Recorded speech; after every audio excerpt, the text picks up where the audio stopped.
we'll be talking on the control of microorganisms, why the microorganisms control is important and what kind of a microorganisms are required to control. Basically, as we discussed in bioreactors, biofermenters and different secondary and primary metabolites, where there's a need of regulation of these, the whole fermented process. Therefore, the microorganisms role is very important. So we should control the contamination or contaminant microorganisms. Contaminant microorganisms are those which we call them as a non-desirable microorganisms. So the essential terminology used here is sterilization, disinfections, and antisepsis. What is sterilization? Sterilization means like you have proper sterilization means like proper aseptic condition development. So you have to generate the aseptic conditions where there should not be any cell, there should not be any spore of the cell, there should not be any cell which are not required is called the sterilization. So removal of all contamination, all microbial growth from this is called sterilization. Now disinfection is basically the cling inhibition or the removal of microorganisms that may cause the disease, substantial reduction of the total microbial population and destruction of the potential pathogen. The antisepsis is the prevention of the infection or sepsis accomplished with the antiseptic molecules and chemical reagents applied to the tissue to prevent the infection by killing the inhibited pathogenic growth. Now this chart is showing the control, microbial control measurement, where the physical agents, chemical agents, mechanical agents and the biological agents. So these are the four different parameters where we can control the microorganisms. So depending upon the situation and depending upon the what sort of microorganisms you are going to control, you have to opt the control measures or control categories, microbial control methods. Suppose if you talk about the physical control or physical agent like heat, radiation. Among heat you can have dry heat and moist heat. You can have in dry heat you can have incineration, like completely burning of things like deadly things, and dry ovens can be used to sterilize, and moist heat like steam sterilization, then boiling water, hot water, pasteurization. This is called disinfection, in which you can pasteurize the milk, boil the water, and you can remove all kind of microorganisms. Ionizing radiation is again under the radiation, which is also physical parameters, physical agents, like you have X-rays, then you have cathode gamma rays, then you have non-ionizing UV radiations. So this is all under the category of sterilization and disinfection.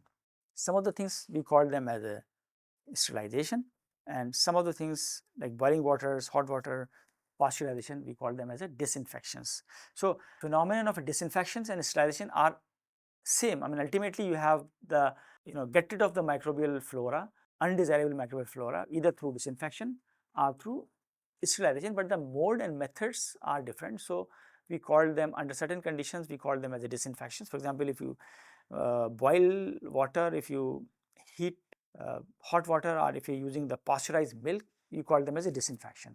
Whereas if you steam under pressure, oven, dry heat, incineration to heating method, dry method, then you call them as a sterilization. Similarly, under the radiation category, non-ionizing radiation like UV is called disinfection, whereas ionizing radiation like X-ray, gamma rays, cathode, they are all called the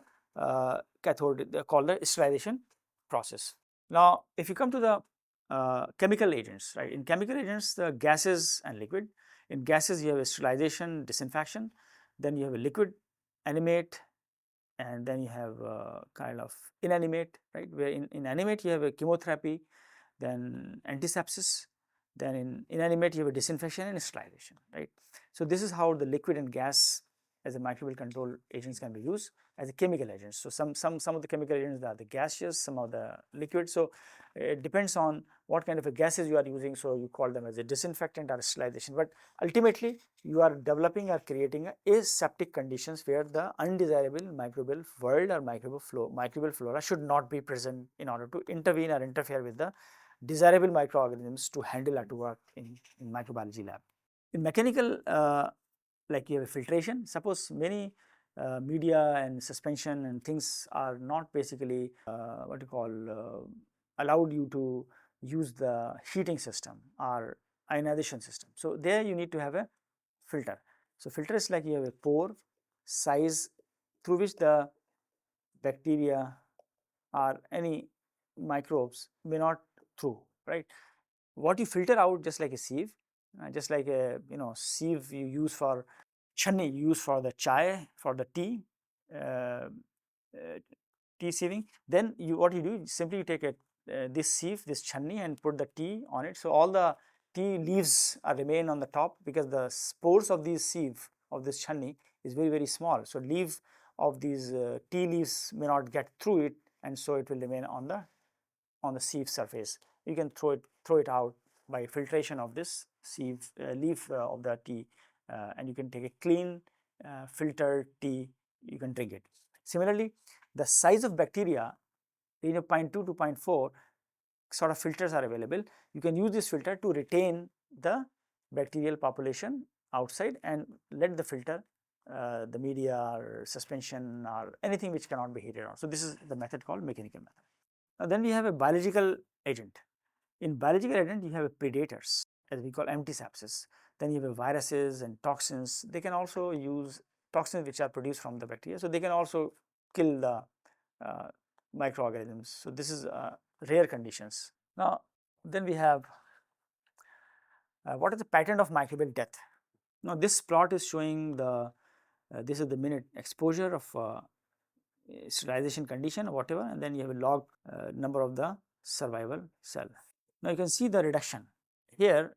At the zero exposure you have a high concentration of cell, right, and these cells are reducing from here to here, right, at high exposure point. So when the point, at this point you have a high exposure, and under high exposure you reduce the number of cells here,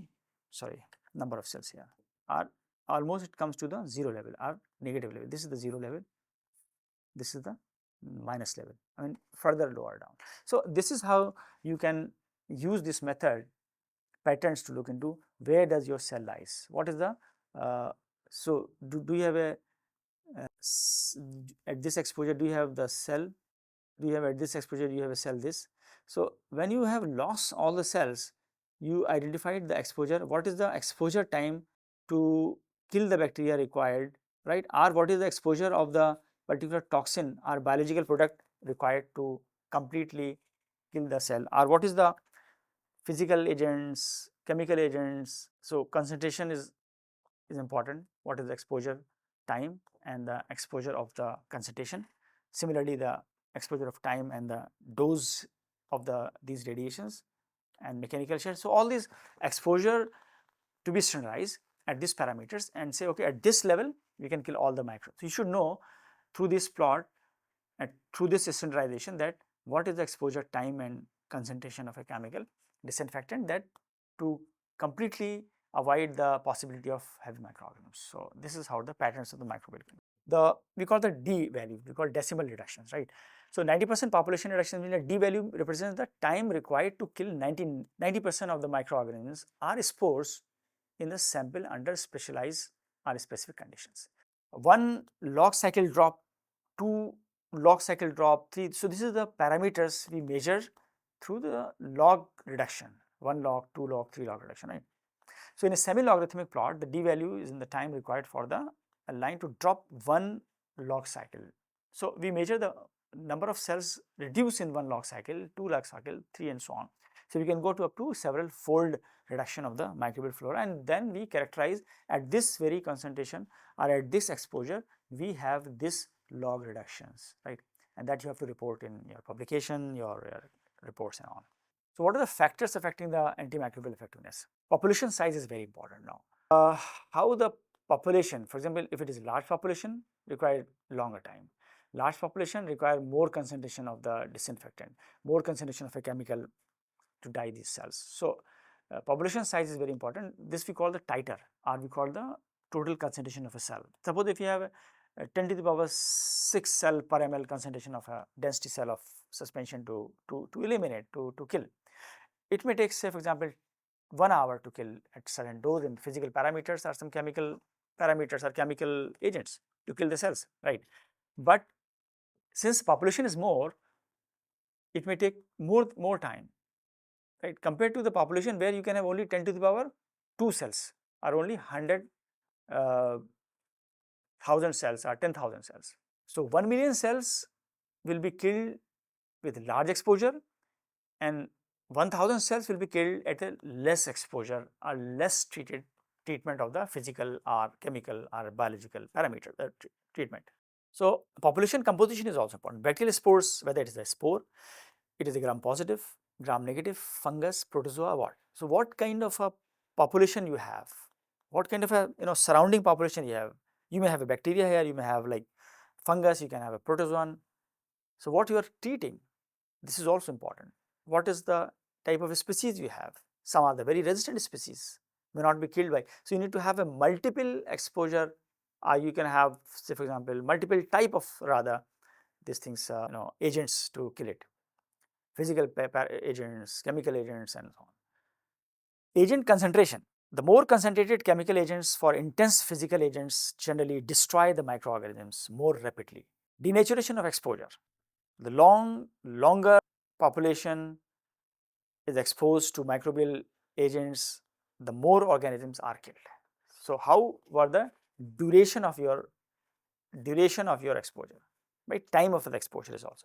So population size, population composition, duration of exposures, and agent concentration, all these parameters are important for the effective antimicrobial efficacy. Similarly, we have temperature environmental factors. So in temperature, you have an increase in temperature enhance chemical activity. Frequently, a lower concentration of disinfectant can use a high temperature. So it depends, you have to optimize the condition where you are using the lower concentration, so you can increase the temperature, or if you have a less temperature, to increase the time. So now you have to optimize the environmental conditions, temperature, time, exposure, and chemical, and of course the local environment.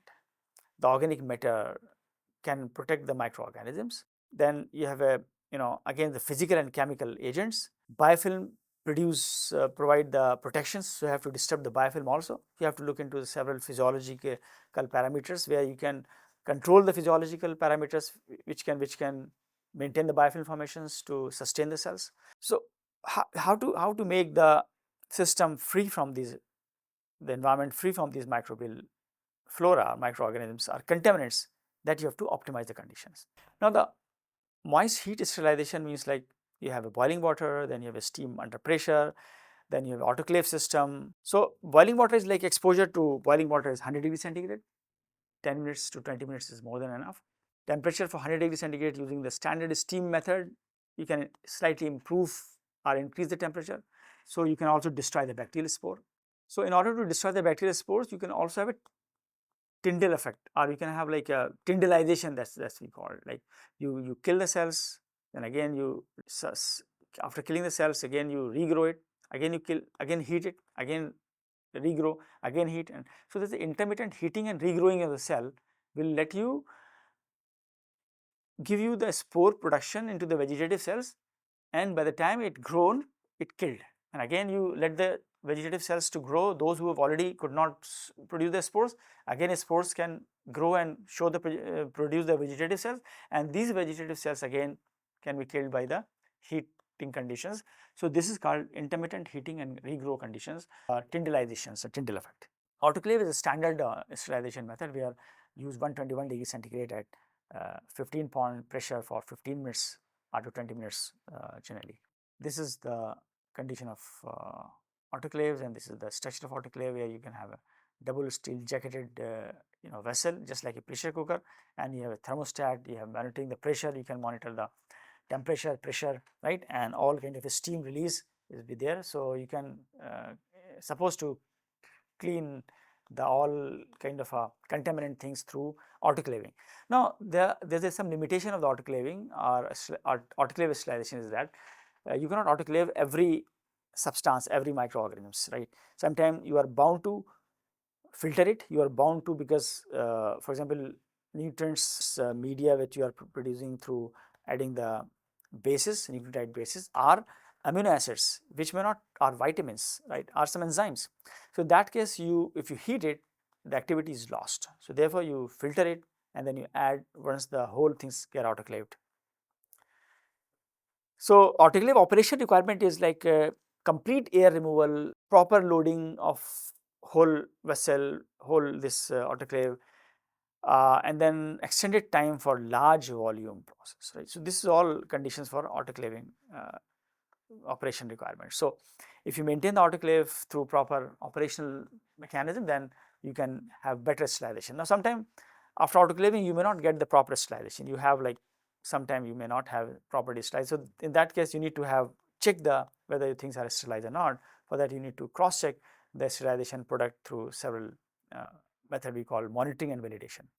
Now the biological indicator, right, where you can use the uh, contain sterile ampules or tubes or media and paper strips covered with a Geobacillus stereothermophilus, right, and these spores can remain there, they produce the spores, and autoclaved materials which are like can produce the spores, and because the spores are not sterilized, if then they after autoclaving the ampule is broken in incubator and no growth indicator successfully sterilization. So when you take this after autoclaving the ampule is broken and incubated. So in that case if there is any contaminant in there, they will grow it and they will show you the growth in the form of like a color. So when there's a no growth, it means no indicator. Similarly, this is the chemical matter, this is the biological matter. Now in case of chemical method, specialized indicators are there. We trap these indicators through several sensors, and they can change the color upon sufficient heating conditions, and the colors range can be checked just like a pH strips, and you can find okay the color is changing, so you can have this microorganisms available. And third is very common method which basically we use in the lab. I mean you can call it like biological method, where you can use a simple media and autoclave it, and again without opening the media is to be kept in the incubator, where if there is any contaminant present inside it, right, inside the container, autoclaved container, then they will regrow after some time, maybe after 24 hours or overnight culture growth, and then you can say okay the sterilization could not be properly done. So for that you can have very easily test the experiment, perform experiment. You take the two vessels, take one vessels with autoclave, properly autoclave, and another one is not properly autoclave, and keep both in the incubator 37 degrees centigrade for overnight. Now on the next day what you see which is not properly autoclaved, which you know as a control should grow some kind of growth inside it, and that growth will be because of the existing cells which are not sterilized through improper autoclaving. And the other one which is properly autoclaved should not display any kind of a growth in the media, and so you can say this is completely sterilized. So this indication can be done through various now pasteurization is again controlled. How to control the microorganisms through pasteurization. So various food products are pasteurized. So pasteurization is utilized. So in the various food industries, what is pasteurization? It is the controlled heat treatment. For example, milk. Like you treat under the controlled conditions, the low temperature for a long time, and then you kind of take the milk as a pasteurized milk, right? So heating at the temperature well below boiling temperatures, and pasteurization developed by the Louis Pasteur. After his name, the pasteurization is given in 1860. It was originally used to preserve the wine by destroying the spoilage microorganisms, because sometimes when the wine is produced they may have some contaminant, and this contaminant over a period of time when the wine is being kept for a long time, then they may develop some foul smell and some taste change in taste and so on. So for that it is only because of the development, because of the production of the microorganisms, because of the growth of the microorganisms, and that can be avoided by the German chemist in 1886. And also milk was also used, right, as a pasteurization process. So what is tridialization? Intermittent sterilization. Why tridialization is important? As I've told, tridialization is important because without tridialization, by normal sterilization, you cannot sterilize the spores. So in order to completely sterilize the spores, what you need is the tridialization. So first steam exposure, then incubation period for overnight, and then again third steam exposures, again incubation period for some time.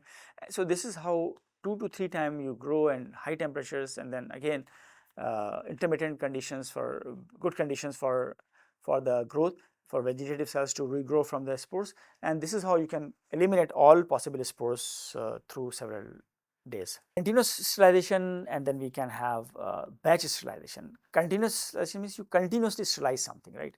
Just like unlike batch conditions.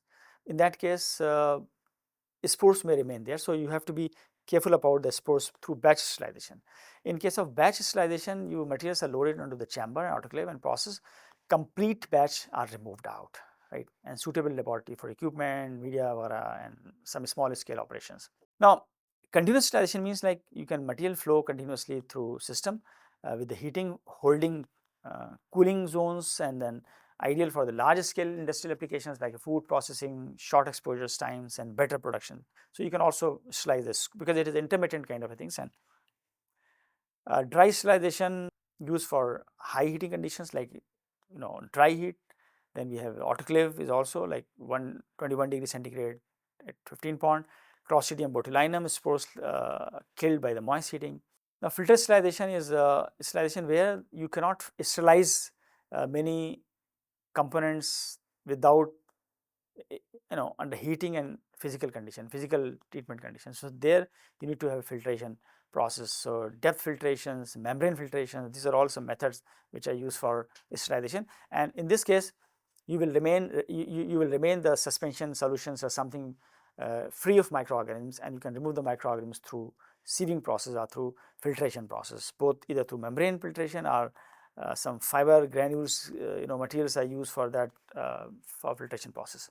The air filtration and biological. So for the laminar flow where you used to work, and the laminar flow is the area is a platform where you used to work, and this platform is basically work for the aseptic condition creation. So this is how the person is the scientist is working, and this is how the flow of air like this.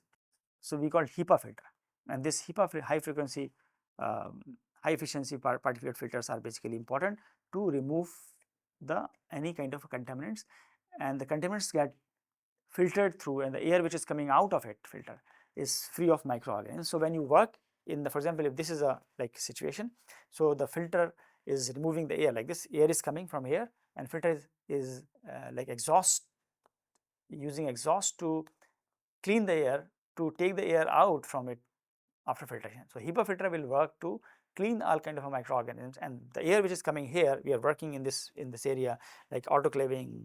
After autoclaved the product, we are using the pipetting, streaking, and any kind of work which is being done like this person is doing here is all done through laminar flow, and this HEPA filter will protect you also, and your working bench is also that be free of microorganisms, and aseptic conditions can be produced, right? So this is the internal mechanism of how it exhausts the filtered air and produce through the laminar flow. Now, radiation sterilization is something which is we call cold sterilization, where there is no heating, but you can remove the microorganisms through ionization or through ultraviolet radiations to kill it. So gamma radiations, UV radiations at different wavelength, cobalt 60 can be used to, generally it is used for food industry and pharma industry for packaging and for other things. Chemical sterilization method is again used for various antiseptic compound like use aldehydes, ethylene oxide gas, and hydrogen peroxide vapors. So this is again for various industrial application. It is used to formaldehyde and butaldehyde are used to it is highly reactive molecules to combine the nucleic acid proteins, and they kill the bacteria by through inactivating through cross-linking. Ethylene oxide gas is also strongly alkylating agents, and called mutations penetrate inside the packaging materials, and it can kill the bacteria and spoil kind of it will help to not to spoil the food products, or not to produce the toxins from these food like botulinum toxins and tetanus toxins, which comes through many salmonella toxicity can be removed through these methods. So this is ethylene oxide sterilization. This is how the machines are used for this sterilization, where at 38 degrees centigrade 3 to 4 hours, and 54 degrees centigrade 40 to 50 hours use. Humidity is 700 milligram per liter of ethanol concentrations, and this is extensive aeration, remove the toxic residues of ethanol oxide. So this machine is used for the ethylene oxide sterilization. Similarly, quality control in sterilization is a physical monitoring, chemical monitoring, biological monitoring. We have already talked about how you can physically say whether your product is sterilized or not, then chemically through indications, and the biological indication through looking the efficacy of the sterilization can be used. Industrial sterilization application is basically a large scale sterilization is essential for pharmaceutical and food industry, and continuous sterilization is used for various liquid products and different batches, continuous batches, and some, these batches are best quality products can be produced, and the batches can be identified. Okay, if this batch is having the one product, this batch is another products. Sterilization validation protocol like installations, quality IQ, and operational qualifications and performance qualifications. So this is how you can maintain the sterilization validation protocol, and these protocols are important to maintain, and having these protocol, you can at industrial level you can also validate, and sometimes audit companies also check these validation process, how precise your validation process are, whether it is a IQ or OQ or PQ. IQ is like a verifying equipment, whether equipment are enough. For example, if equipment is not properly working. So if equipment is not properly working, it will not sterilize. So you should be very careful about the manufacturing defect, some other defects taking place. Operational qualifications like you demonstrate the equipment operation, how it is operated. Suppose if it is not operated properly, technician is not operated properly, gas is released, pressure is not maintained, temperature is not maintained. So everything to be monitored, to be validated before you get the product being autoclaved or sterilized. Then performance qualification is something which prove the sterilization process consistently produce sterile product meeting predetermined specifications, which is pre-required conditions for sterilizations. So all these parameters to be monitored. Before you use that product for some food or some pharma industry or for some experimental purpose by some researchers, those working in the microbiology lab. So whether you are working in the microbiology lab, handling with the microbes, you need to be sterilize everything, or you are in food industry or pharma industry, then you have to be very careful about the packaging. During packaging, there should not be any contamination, so that area should be properly sterilized through UV radiation, through cobalt 60 ionizing radiations, and some other methods. So physical methods, chemical methods, and biological methods are used to sterilize and to monitoring, right, and to validate it. So all these things up to validation is important to ensure that your products are sterilized, or your products, or your conditions, or your environment where you are working is completely sterilized, so that you may not be contaminated, you may not be infected, or your product that you are working in industry or pharma industry or food industry should not be contaminated. Okay, thank you very much for listening.